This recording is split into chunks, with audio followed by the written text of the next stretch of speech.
Welcome to Lesson 16 of the Role of Priests in the Kingdom of Divine Will. We are at Part 2, Priests, Subsection 2, New Way for Priests to Conduct Themselves, Portion 5. Pope John Paul II, April 8, 1979, Passion Sunday, Palm Sunday, the first of the Pontificate. Chapter 3, Ongoing Formation. There's a footnote here, footnote 15, which gives a website, http://www.christusrex.org/www1/3 priest.html. This is the resource for the document that I'm about to read, and the numbers come from the document. Chapter 3, Ongoing Formation, number 69. The need for ongoing formation today. Ongoing formation is a need which begins and develops from the moment of receiving the sacrament of holy orders. With it, the priest is not only consecrated by the Father and sent by the Son, but also animated by the Holy Spirit. The words consecrated, sent, and animated are all in quotation marks. Hence, permanent formation springs from a grace which produces a supernatural force destined to assimilate continually, in ever broader and deeper terms, the entire life and activity of the priest, in fidelity to the gift received. Second Book of Timothy, chapter 1, verse 6. I am reminding you, writes St. Paul to Timothy, to fan into a flame the gift that God gave you. Book of Heaven, Volume 7, June 20th, 1906. My daughter, everything must be reduced to one single point. That is, everything must become a flame. And from this flame, filtered, pressed, beaten, a most pure light comes out. Not like the light of fire, but of sun, fully similar to the light that surrounds me. The soul who has become light cannot be away from the divine light. Rather, my light absorbs her into itself and transports her into heaven. Therefore, courage. This is the complete crucifixion of soul and body. Don't you see how your light is already about to take off from the flame, and my light awaits it in order to absorb it? While he was saying this, I looked at myself, and I saw a great flame inside of me. A tiny little flame of light came out of it, which was about to detach itself and take flight. Who can describe my contentment at the thought of dying, at the thought of being always with my only and highest good, with my life, with my center? I felt paradise in advance. Book of Heaven, Volume 29, April 2nd, 1931. Do you want to know how the light of my divine will is formed in your soul? The repeated desires are like many breaths that, breathing over your soul, call the little flame, the little drops of light, to light up inside of it. And the more intensely you desire, the more it breathes to nourish the little flame and enlarge it more. If the breath ceases, there is danger that the little flame will be extinguished. So, in order to form and light the little flame, true and incessant desires are needed. And in order to mature and enlarge the light, love is needed that contains the seed of light. In vain would you breathe with your desires if the inflammable material were missing over your repeated breaths. But who places this little flame in safety, in such a way as to render it everlasting, with no danger of being extinguished? The acts done in my divine will, they take the material for lighting the little flame of our eternal light, which is not subject to being extinguished, and they keep it always alive and always growing.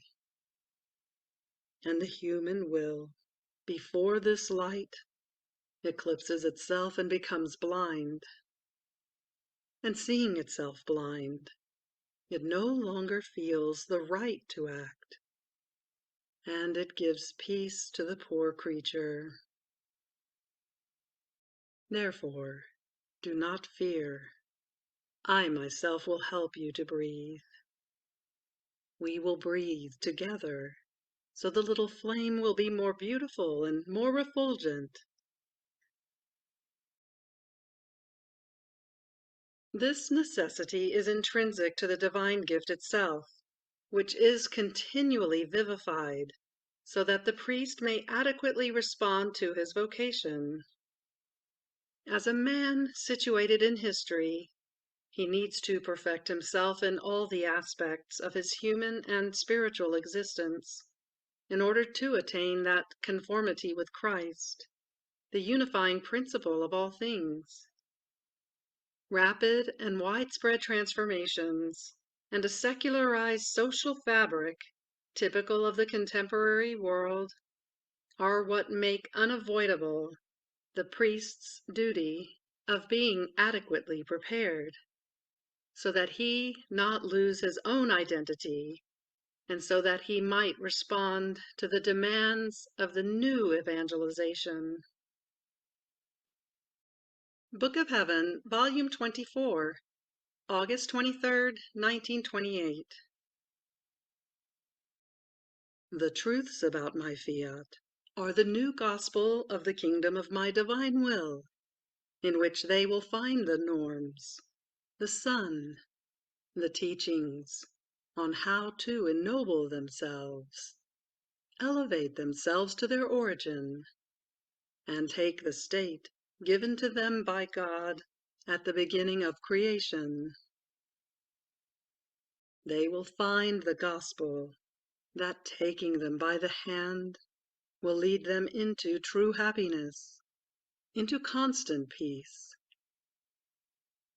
The only law will be my will, that with its brush of love, dipped in the vivid colors of its light, will give back to man the likeness of his Creator. Oh, how they should have yearned to receive and to make known a good so great! But instead, all the opposite. In redemption, the evangelists considered themselves honored to make themselves known as the ones who were putting out the gospel, that it might be known by the whole world. And with glory they marked their names, so much so that when the gospel is preached, the name of the one who wrote it is stated first, and then is the gospel spoken. So I want it to be done with the truths about my will, that everyone may know who the ones are that brought so much good into the world.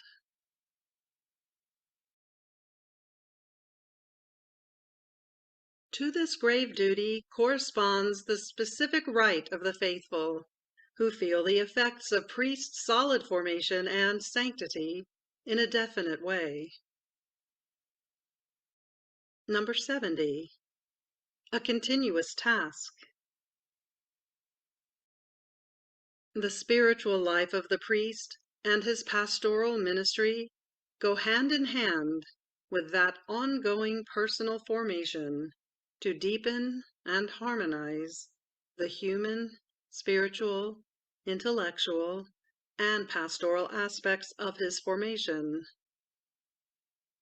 This task, which should begin in the seminary, must be supported by the bishops at various levels: national, regional, and above all, diocesan. It is encouraging to note that there are already many dioceses and episcopal conferences involved in promising initiatives aimed at enhancing an authentic, permanent formation of their own priests. It is hoped that all dioceses may be able to respond to this need. However, where this may be impossible for the moment, it is advisable that they come to an agreement among themselves or contact those institutions or persons especially prepared to handle such a delicate task. Number 71. Instruments of Sanctification. On Sanctity. Ongoing formation presents itself as a necessary means to the priest of today in order to achieve the aim of his vocation, the service of God and of his people. In practice, this consists in helping all priests respond generously to the commitment demanded by the dignity and the responsibility which God conferred upon them through the sacrament of orders. In guarding, defending, and developing their specific identity and vocation, and in sanctifying themselves and others through the exercise of their ministry. This means that priests must avoid any dualism between spirituality and ministry, for it is at the origin of some profound crises. It is evident that in order to achieve this end of a supernatural order, the general criteria on which the permanent formation of priests is to be organized must be discovered and analyzed. Such general principles must be developed in light of the end proposed for the process of formation. Number 72. It must be imparted by the Church. Ongoing formation is a right, duty of the priest, and imparting it is a right, duty of the Church. This is established in universal law. In fact, in the same way that the vocation to the sacred ministry is received in the Church, only the Church has the competence to impart the specific formation according to the responsibility proper to such ministry. Therefore, permanent formation, an activity linked to the exercise of the ministerial priesthood, belongs to the responsibility of the Pope and of the bishops. Book of Heaven, Volume 10, January 8, 1910, concerning houses of reunions. Then he said to Father G, "My son, courage, defend my cause, sustain, help those priests whom you see a little disposed for this work. Promise every good in my name to those who will commit themselves, and threaten those who cause contradictions and obstacles. Tell the bishops and the leaders that if they want to save the flock, this is the only means. It is up to them to save the shepherds, and up to the shepherds to save the flock. And if the bishops do not place the shepherds in safety, how can the flock ever be saved? The Church, then, has the duty and the right to continue forming its priests, helping them to progress in generous response to the gift which God has bestowed upon them. On his part, the priest has also received, as a demand of the gift connected with ordination, the right to have the necessary help from the Church in order to carry out his service effectively and in a holy way. Number 73. It must be ongoing. The activity of formation is based on a dynamic demand intrinsic to the ministerial charism, which is permanent and irreversible in itself. Therefore, this can never be considered finished, neither on the part of the Church which imparts it, nor on the part of the priest who receives it. It is therefore necessary that this be thought of and developed in such a way that all priests may receive it, keeping in mind the characteristics and possibilities that vary with age, condition of life, and assignments.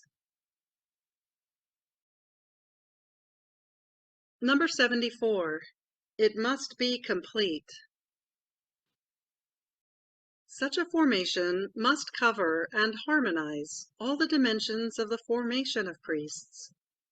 Thus, it must tend to help each priest achieve the development of a full human personality, matured in the spirit of service to others, in whatever task he may receive. It will permit him to be intellectually prepared in the theological sciences, as well as in the human sciences, in so far as they are linked with his ministry, in order to pursue his function as witness to the faith with a greater effectiveness, that he have a deep spiritual life nourished by intimacy with Jesus Christ and by love for the Church, and so that he may pursue his pastoral ministry with zeal and dedication. Book of Heaven, Volume 27, February 11th, 1930. Man was created to live in intimacy with us, in our house, in our own will, for us to secure our joys and perennial happiness, as well as his.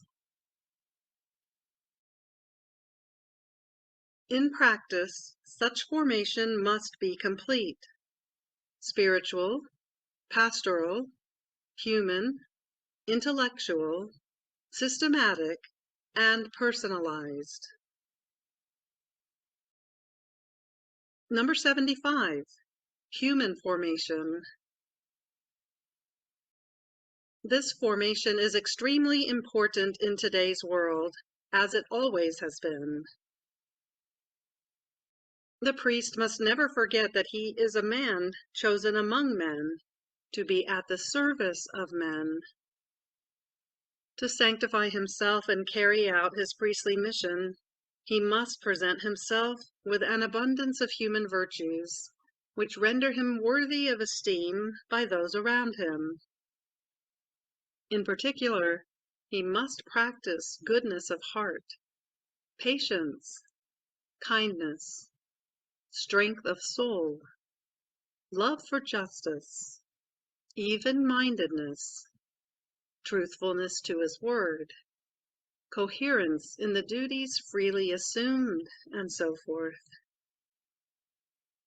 It is likewise important that human virtues be reflected in the priest's social conduct, correctness in the various forms of human relations, friendships, courtesy, and so forth. Book of Heaven, Volume 10, December 25th, 1910. You must know that this sorrow of mine is still lasting, because the priests of these times have banded together with the priests of those times. They have been holding hands in their attachments to families, to interest, to exterior things, and they care very little or not at all about that which is interior. Even more, some have degraded themselves so much as to make even secular people understand how unhappy they are with their state, lowering their dignity down to the bottom and below the secular themselves. Ah, my daughter, what prestige can their word still have among the peoples?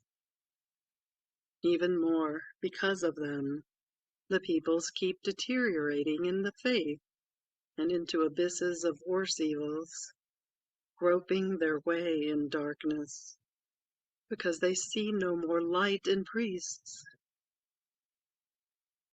This is the reason for the necessity of houses of reunion of priests, so that freed from the mist of darkness by which he is invaded, families, interest, and cares for exterior things, the priest may give out light of true virtues, and the peoples may turn back from the errors in which they have fallen.